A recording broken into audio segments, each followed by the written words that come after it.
Hola, yo soy Elizabeth Machado Gallardo. Continuando con la lectura de mis apuntes, hoy les compartiré los elementos de las obligaciones, tomado de la guía de estudio Obligaciones Civiles y Comerciales, segunda edición.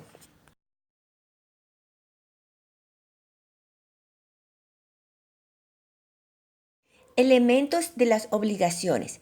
Son aquellos componentes indispensables para que pueda existir la relación jurídica denominada obligación.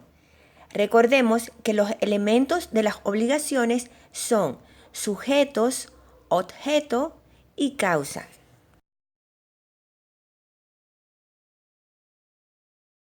Sujetos son las personas humanas o jurídicas entre quienes se establece el nexo o vínculo obligacional. En toda obligación debe haber un sujeto activo, acreedor, y un sujeto pasivo, deudor. El sujeto activo o acreedor es la persona que tiene derecho a exigir la prestación, es decir, es titular de un crédito. Y el sujeto pasivo o deudor es quien debe cumplir la prestación, es responsable de una deuda. Requisitos del sujeto. 1. Ser persona humana o jurídica. 2. Ser capaz. Y 3. Ser determinado o determinable. Los sujetos pueden ser únicos o múltiples, en el sentido de que puede haber varios acreedores o varios deudores, o pluralidad de ambos. Para que la obligación sea válida, el sujeto debe ser capaz, de lo contrario hay nulidad. Si falta la capacidad de derecho, el acto es nulo, de nulidad absoluta. Y si falta la capacidad de hecho, el acto es nulo, pero de nulidad relativa, es decir, que puede confirmarse. Los sujetos deben estar determinados al nacer la obligación. Se debe saber quién es el acreedor y quién es el deudor.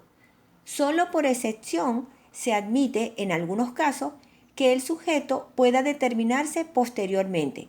Esto es, sujetos determinables. Objeto es la actividad que puede exigir el acreedor y que debe cumplir el deudor. Esa actividad, denominada habitualmente prestación, puede consistir en dar alguna cosa, dinero o especie, en hacer algo o en no hacer algo. Requisitos del objeto. El objeto debe ser posible física y jurídicamente, lícito, determinado, de valoración económica, de legitimidad del objeto, de interés patrimonial o extrapatrimonial del acreedor.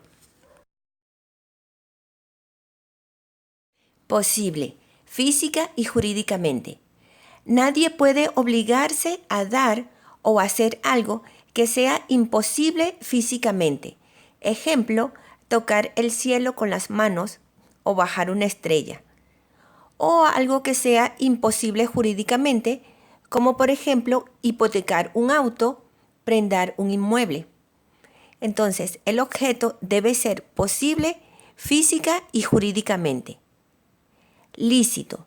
Las leyes no pueden aceptar obligaciones cuyo objeto sea ilícito, es decir, contrario a la ley. Ejemplo, tráfico de órganos humanos, obligarse a matar a otro, etc. Entonces, el objeto debe ser lícito. Determinado. Debe estar determinado al momento de contraerse la obligación o ser susceptible de determinación posteriormente. Determinable. No es posible obligar al deudor a dar o hacer algo que no se sabe qué es. Cuando se trata de cosas fungibles, como dinero, cereales, etc., la determinación se logra expresando el género, la calidad y la cantidad. Ejemplo, un auto. Luego se podrá determinar el color y la marca, etc. De valoración económica. La teoría clásica de Savigny sostiene que la prestación siempre debe tener un valor pecuniario. Legitimidad del objeto. invocación y prueba de la ilegitimidad. Para que la obligación sea válida, es necesario que su objeto sea legítimo. Interés patrimonial o extrapatrimonial del acreedor. El interés del acreedor puede ser valorado en dinero, interés patrimonial, o puede consistir en otros intereses extrapatrimoniales, como ser un interés moral, científico, cultural, religioso, etc. Basta que la prestación represente para el acreedor un interés serio y legítimo para que su derecho sea tutelado. Causa. La causa se divide en causa fuente y causa fin. La causa fuente o fuente de la obligación es el hecho que da origen a la obligación. Es un elemento esencial, porque no se concibe que una obligación exista porque sí, sin depender de un hecho que le dé origen. En el artículo 726 del Código Civil dice: no hay obligación sin causa, es decir, sin que derive de algún hecho idóneo para producirla, de conformidad con el ordenamiento jurídico. O sea, que no hay obligación sin causa fuente. La causa fuente se divide en nominadas e innominadas. Las fuentes nominadas son aquellos hechos que por su difusión o por alguna otra razón merecen un tratamiento específico y tienen un nombre propio. Así, el contrato, los hechos ilícitos comprensivos de los delitos y cuasidelitos, la voluntad unilateral, el enriquecimiento sin causa, el abuso del derecho y la gestión de negocios. Fuentes innominadas. Todos los hechos generadores de obligaciones que no son fuentes nominadas quedan residualmente catalogados como fuentes innominadas. Sobre ellas, Alterini expresa: aquí quedan comprendidos todos los hechos generadores, carentes de una denominación especial. Por eso se dice que la obligación nace ex lege, de la ley, implicando de tal manera que nace de un hecho dotado por el ordenamiento jurídico de energía bastante para generar una obligación. Causa fin, finalidad de la obligación. Es la finalidad que las partes han tenido en mira al crear la obligación. La causa fin es materia del acto jurídico y aplicable a todo el género, y es relevante cuando se trata de obligaciones convencionales, creadas voluntariamente a través de actos jurídicos, contratos. El tema de la causa fin dio lugar a profundos debates doctrinarios respecto a si debe considerársela o no elemento esencial de la obligación. Las discrepancias subsisten actualmente. Tenemos la tesis causalista, tesis anticausalistas y neocausalismo. La tesis causalista, desarrollada por Domat, sostenía que la causa fin era la razón abstracta perseguida por los contratantes.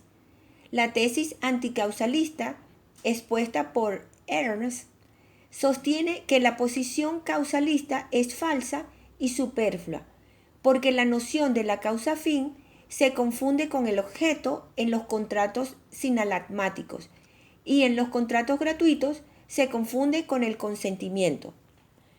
El neocausalismo en esta posición trata de marcar las diferencias entre la causa fin y el objeto, y así sostiene que mientras la causa fin indica por qué debo, el objeto indica el qué se debe.